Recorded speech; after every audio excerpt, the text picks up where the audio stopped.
मुल्क भर में मौसम के तेवर बदलने लगे। इस्लामाबाद, रावलपिंडी और लाहौर समेत कई शहरों में बारिश। गुजरात, सरगोदा, जंग और विहाड़ी में भी बारिश का सिलसिला वक्फे से जारी। गलियात, वादी नीलम और लीपा में शदीद बर्फबारी। नीलम में अवाम की मुश्किलात बढ़ गई। पीर चनासी में फंसे सयाहों को रेस्क्यू कर लिया गया।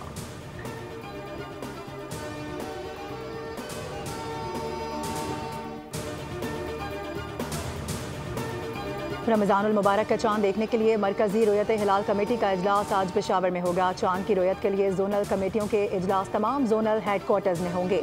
इस्लामाबाद में भी जोनल रोयत हिलाल कमेटी का इजलास वजारत मजहबी उमूर में होगा।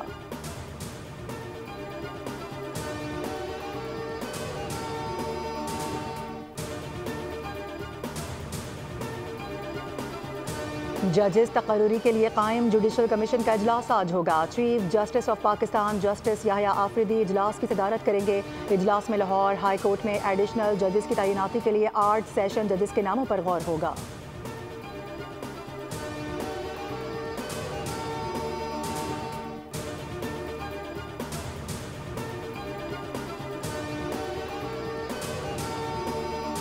पाकिस्तान पर सरमायाकारों का एतमाद बढ़ रहा है। शरह सूद में कमी से सरमायाकारों को फ़ायदा हो रहा है। सीनियर वज़ीर शर्जिल इनाम मेमन का तकरीब से खिताब। कहा कि पाकिस्तान में ई-कॉमर्स की बहुत ज़रूरत है। चाहते हैं हुकूमत और सरमायाकार मिलकर आगे बढ़ें। पाकिस्तान सरमायाकारी के लिए शानदार जगह है।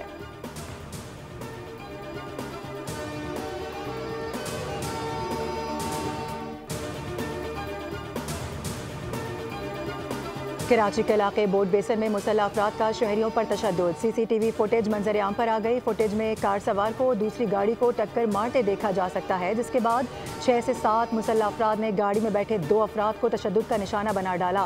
पुलिस के मुताबिक वाकया 19 फरवरी को पेश आया। मुकदमा मुतासिरा शहरी की मुद्दत में थाना बोट बेसन में दर्ज किया गया।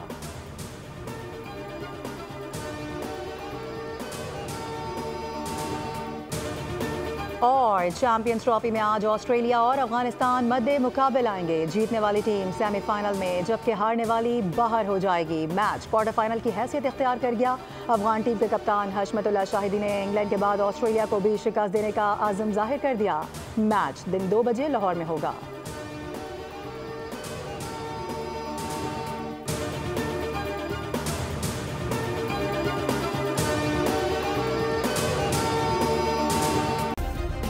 सब्सक्राइब करें और बेल दबाएं ताकि कोई खबर रह न जाए।